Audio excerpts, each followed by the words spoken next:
This is the 2021 Toyota Tundra SR5. If a truck is on your wish list, then this pre-owned Tundra would be the perfect selection. With a towing capacity of nearly 10,000 pounds, there are no jobs too big for this bruising pickup. The Tundra is the only truck to be awarded as an IIHS Top Safety Pick Plus winner, thanks to Toyota's Safety Sense features like lane departure alert and dynamic cruise control.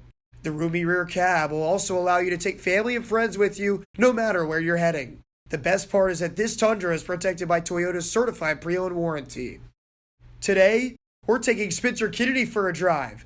The 6'6" Ford is in his rookie year with the Dawgs, and the Lethbridge, Alberta native has a team-high 8 fighting majors to go along with his 3 goals in 17 games played for Roanoke this season. Already off to a good start there, I see. A little slide. I'm Mitch Stewart, and this is Driving with the Dawgs. Spence, Good, you doing yourself? all right today, man? Yeah, good day. How about you? Oh, absolutely. We're ready to rock here. You ready to do some Drive with the Dogs? Yeah.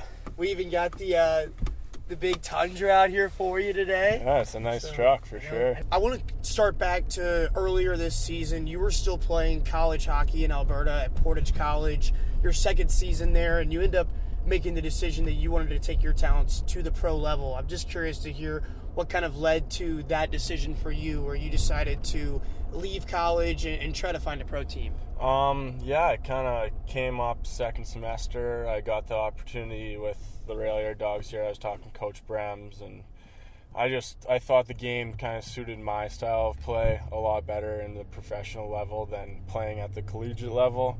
There isn't really fighting and stuff like that, which I think is a huge part of my game, and just bringing that to the table here, and just Roanoke was in first in the league, and I got that opportunity, and I was pretty crazy to say no to that.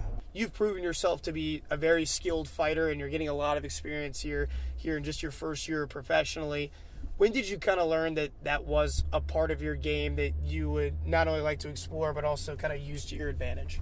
Yeah, definitely growing up in minor hockey, my parents would always get mad at me for being in the penalty box, or they would drive 2 hours to come watch my game, and I'd get a 10-minute misconduct for headshot or something like that, and I'd be grounded for the next week. So it's kind of always been in my blood, I guess you could say, growing since I was a young kid, just getting in the mix, getting involved physically, and also with my size, being 6'6". Most guys on the other team kind of see that and want to take a chance on me or take a run at me, and I never say no to the task at hand. So, well, it's gone very well for you so far. You seem to be fitting in with the team very well, but I think where a lot of people get lost is they see Spencer Kennedy and they see, there's a guy that likes to fight. I think there's a lot more to your game than just that, and I want to hear kind of in your opinion, how would you describe your playing style to somebody that maybe isn't super familiar with your game? Yeah, it's definitely part of my game, but that's not what I want everyone to think that's what I'm about. Because if you get to know me off the ice, I'm pretty soft guy. I'm a pretty big teddy bear. But when I put that helmet on, I'm a different person, and I like to protect my teammates, people I care about, and also I like to contribute offensively too. You can't win games in the penalty box. You don't win a game for winning the fight. You win a game for scoring more goals than the other team, and that's what I try and do every night. I try my best to contribute offensively, but if some nights that's not going for me, then I can kind of bring in another intangible where it comes to hit big hits or fighting one of their top tough guys. Whatever the team needs, that's what I try and do for the fellas. I think something that you've shown so far here in Roanoke is you've got really good hands when you've got the puck on your stick. And the other thing is when the goals started coming for you here recently, you've got a wicked nice shot that you've been able to unleash. 3 goals so far at the time of this recording, and then you've dinged a couple off the post too, where you've been a little bit unlucky. Has that kind of been always a part of your game where you've maybe had the better puck handling ability or the ability to rip off a shot, or is that something that it kind of took you a while to kind of mend and work on over time? Well, I've always been a big Alex Ovechkin fan ever since I was young, and I just watch him shoot the puck, and him in his office. I would always dream of just being that skilled one-time power play forward. But as I kind of got to the professional level, I realized with my size, I'm not going to be taking one-timers on the half wall. So I kind of had to adjust my game a little bit and work on standing in front of the net and tipping pucks and kind of finding those greasy areas where you can pot a couple in front of the net, which that's where my office is going to be. Not taking one-timers, which I, like Alex Ovechkin, like I once thought I was going to be. But it's definitely a different challenge, and I've loved it, and I enjoy it, and anything I can do to help contribute to a win, that's what I'm going to do. You're one of the guys that ends up mixing it up a good bit for Roanoke, whether it's actually dropping the gloves or just kind of ending up in those scrums and kind of trying to assert your will over the opponent. I want to hear, in your opinion, who is the best chirper on the team when you get into those situations where you're pushing and shoving a little bit and, you might have to be trying to get in other guys' heads? Best chirper on the team, that's a tough one. I'd maybe have to give it to Bushy. Austin Rodebush. Wow. He doesn't let anything phase him, and he's just the champ back there. He gets in guys' heads for sure.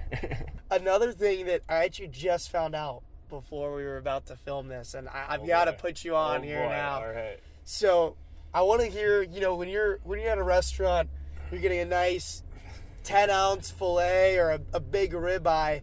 How are you getting your steaks cooked, Spencer? Well, it depends on the restaurant, but most of the time I'm going nice well done. Oh, see, that's, to me, we can't be friends after that.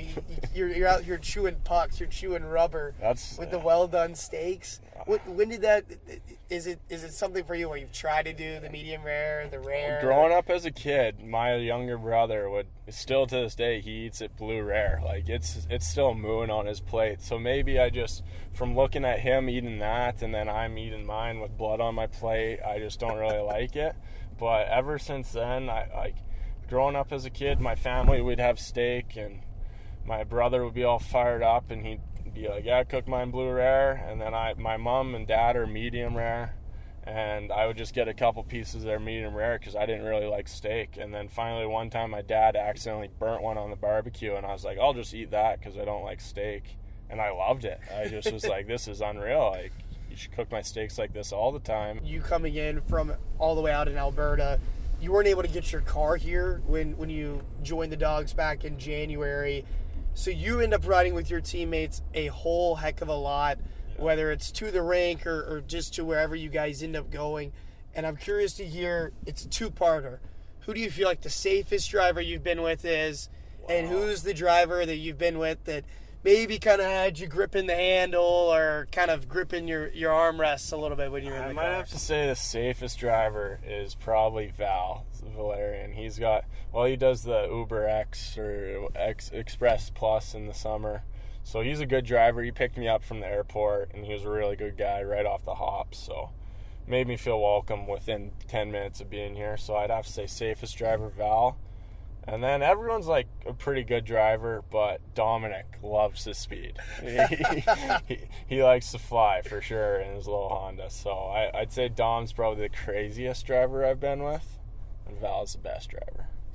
When you watch Dom play out on the ice, that's how super he drives. surprising. That's how he drives. That's how he plays out there. He just flies around, and that's awesome. That's freaking perfect. I love that. That's an awesome answer. Is there kind of anything that I maybe left out, or just anything else that you wanted to say to people that are watching this here today?